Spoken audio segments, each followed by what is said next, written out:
laivas yra visiškai paruoštas, visa įgula susirinkus, visi labai gerai ir darbingai nusiteikę. Banginis buvo pridaręs nemažai bėdos, tiesą sakant, turėjom netgi maždaug metro ilgio trūkimą korpuse, labai svarbioje vietoje, žemiau vaterlinijos. Taip pat buvo nemažai pažeidimų stiebę, rangautę, kur teko pakeisti nemažai svarbių dalių. Buvo visiškai sugadintas laivo vairas. Jį teko remontuoti, tiek dalis siųsti į Lietuvą tvarkyti, dalis buvo tvarkomos Naujoje Zelandijoje. Mes visiškai pakeitėm į naują tą vadinamą vairo plunksną.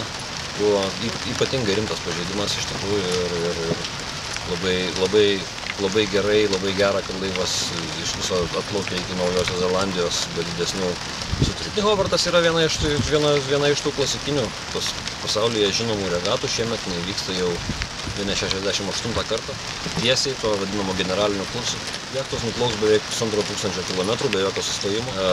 Jos vyksta, kadangi varžybų kursas driekiasi tiesiai į pietus, tai mes pasiekėm ir tas pavojingasias 40-asias platumas pietų platumos, kur ir netgi pagal šiandieninę prognozę matom, kad greičiausiai susidursim su vienu iš stiprių pietų vandenyno ciklonų.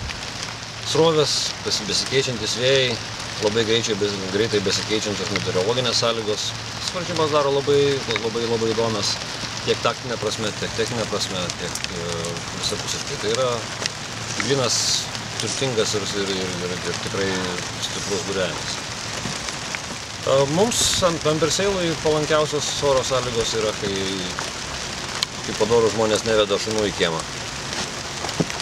Tai yra stiprus vėjas, didelės bangos, tai yra mūsų stichija. Mūsų laivas yra tam projektuotas, tam statytas, tam sutvertas. Tuo metu, kai konkurentai tokie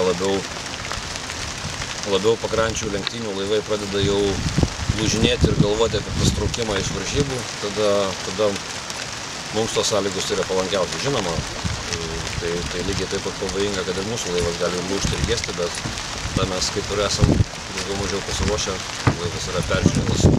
Pagrindinius varžovus labai sunku įvardinti, tai yra daug labai stiprių įgulų, labai gerų ir garsių laivų. Yra keletas, pagal kuriuos mes paprastai matuojamės savo pajėgumą ir savo sėkmę. Vienas iš tokių laivų, jeigu seksite šitas varžybas, yra australų jachtai pavadinimu Jazz. Jie paprastai mes su jais esame susitikę ne vienose varžybose tiek Amerikoje, tiek Anglijoje, tiek Viduržemio jūroje.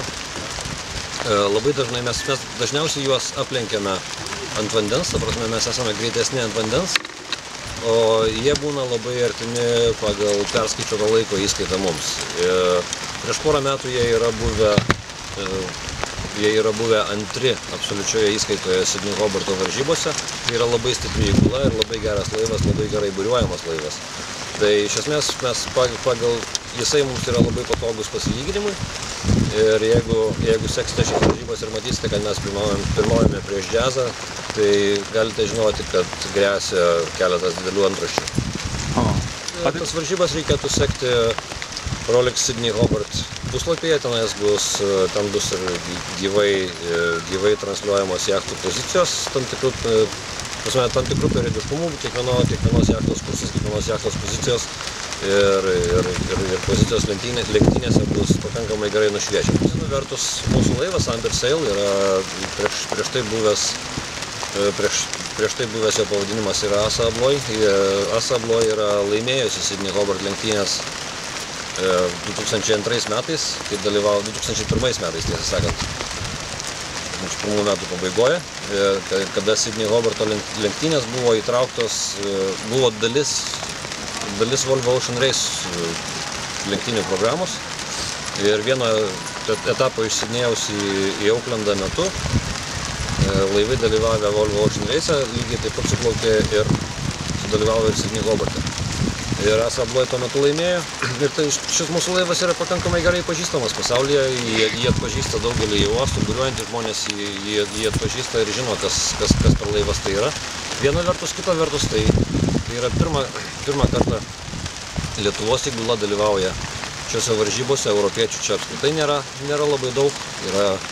Yra viena prancūzų jachta, yra italai. Ir ko gero, kad tai ir viskas.